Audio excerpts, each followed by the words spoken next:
Hi అండి. అందరికీ నమస్కారం. Welcome to my channel. ఈ వీడియోలో కనీస వేతనం 26,000 పని గంటల పెంపు ఏపీ క్యాబినెట్ తీర్మానం. దీనికి సంబంధించినటువంటి పూర్తి సమాచారాన్ని వీడియోలో తెలుసుకుందాం.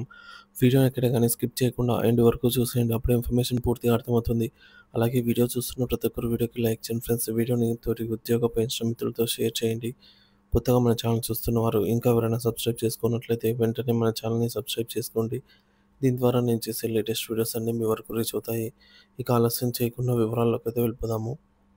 ఫ్రెండ్స్, ఇక విషయానికి వచ్చినట్లయితే ఒకవైపు ఆకాశాన్ని అంటుతున్న నిత్యావసర ధరలు, మరోవైపు పెరగని కనీస వేతనాలు, దీనికి తోడుగా పని గంటల పెంపు భారం. ఈ ఇటువంటి దేశవ్యాప్తంగా కార్మిక లోకమైతే నలిగిపోతుంది. కేంద్ర రాష్ట్ర ప్రభుత్వాలు అనుసరిస్తున్నటువంటి కార్మిక వ్యతిరేక విధానాలు, కార్పొరేటర్లకు కొమ్ము కాస్తున్న ధోరణులపై శ్రామికులు, కార్మిక సంఘాలు తీవ్ర ఆగ్రహం వ్యక్తం చేస్తున్నాయి. దీనికి నిదర్శనమే ఆంధ్రప్రదేశ్‌లో కాకినాడలోని ఐ సీఐటీయూ ఆధ్వర్యంలో జరిగిన నిరసన. ఇది కేవలం ఒక ప్రాంతానికి, ఒక సంఘానికో పరిమితమైన సమస్య మాత్రం కాదు. దేశవ్యాప్తంగా కార్మికులు ఎదుర్కొంటున్న శ్రమ దోపిడీకి అద్దం పడుతోంది. క్షేత్రస్థాయి నిరసన కార్యక్రమాల్లో కార్మికుల గళం.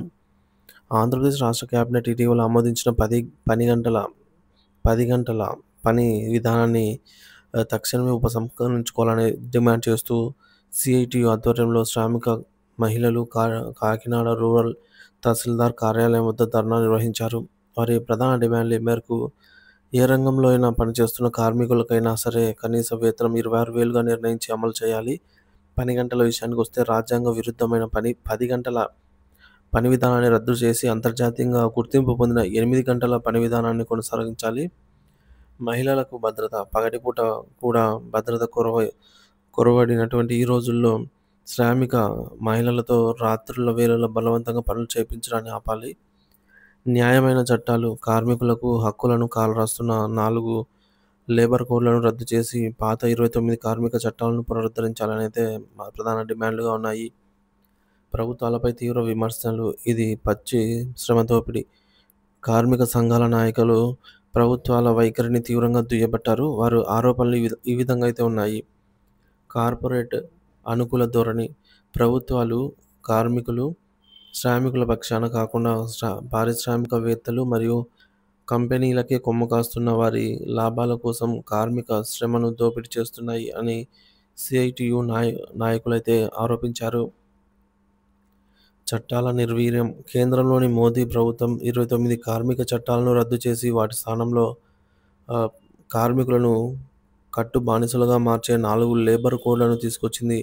ఇది బడా కార్పొరేట్ సంస్థలకు ప్రయోజనం చేకూర్చడానికి అని వారు విమర్శించారు. చంద్రబాబు నాయుడు ప్రభుత్వం కూడా రాష్ట్రంలో అవే విధానాలను అమలు చేస్తుందని వారు మండిపడ్డారు. స్తంభించిన వేతన సవరణ. ఆంధ్రప్రదేశ్లో కనీస వేతనాలను సవరించి నేటికి 14 ఏళ్లు దాటింది. గ్యాస్, పెట్రోల్, కరెంటు ఛార్జీలు, ఇంటి అద్దె, నిత్యావసర ధరలు రాకెట్ వేగంతో పెరుగుతుంటే మా వేతనాలు మాత్రం పెరగకపోతే కార్మికులు ఎలా బతకాలని వారు ప్రభుత్వాన్ని సూటిగా ప్రశ్నించారు. విధానాలపై కూడా సూటి ప్రశ్న. సంపదను పెట్టుబడిదారులే సృష్టిస్తున్నారని నమ్మినప్పుడు కార్మికుల పని గంటలను పెంచాల్సిన అవసరం ఎందుకొచ్చింది అని ముఖ్యమంత్రి చంద్రబాబు నాయుడు ఆలోచన విధానాన్ని కార్మిక సంఘాలు ప్రశ్నించాయి. ఈ విధానం వల్ల కార్మికుల ఆరోగ్యం తీవ్రంగా దెబ్బతింటుందని, వారి కుటుంబ జీవితాలు చిన్నాభిన్నమవుతున్నాయని ఆవేదన వ్యక్తం చేశారు.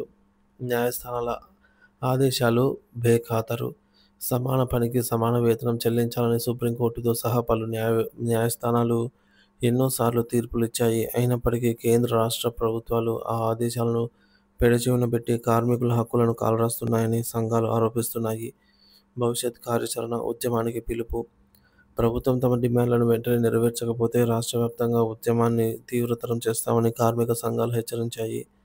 దేశవ్యాప్త సమ్మె. జూలై నెలలో జరగనున్న సార్వత్రిక సమ్మెను జయప్రదం చేయాలని కార్మికులకు పిలుపునిచ్చారు.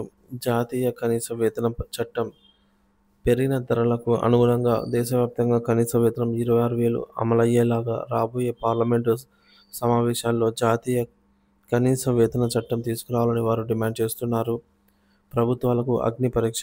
బడ్జెట్లో కార్మికుల సంక్షేమానికి సరైన నిధులు కేటాయించకుండా వారి హక్కులను కాలరాస్తూ కేవలం పారిశ్రామిక అభివృద్ధి మంత్రాన్ని జపించడం ప్రభుత్వాల ద్వంద్వ వైఖరిని స్పష్టం చేస్తోంది. కార్మికుల సహనం నశిస్తోందని, వారి న్యాయమైన డిమాండ్లను పరిష్కరించడంలో ప్రభుత్వాలు విఫలమైతే దేశవ్యాప్తంగా పారిశ్రామిక అశాంతి నెలకొనే ప్రమాదం ఉంది. ఈ సమస్యను పరిష్కరించడం ప్రభుత్వాల చిత్తశుద్ధికి, వాటి ప్రజాస్వామ్య విలువలకి ఒక అగ్ని పరీక్ష లాంటిదనే చెప్పవచ్చు.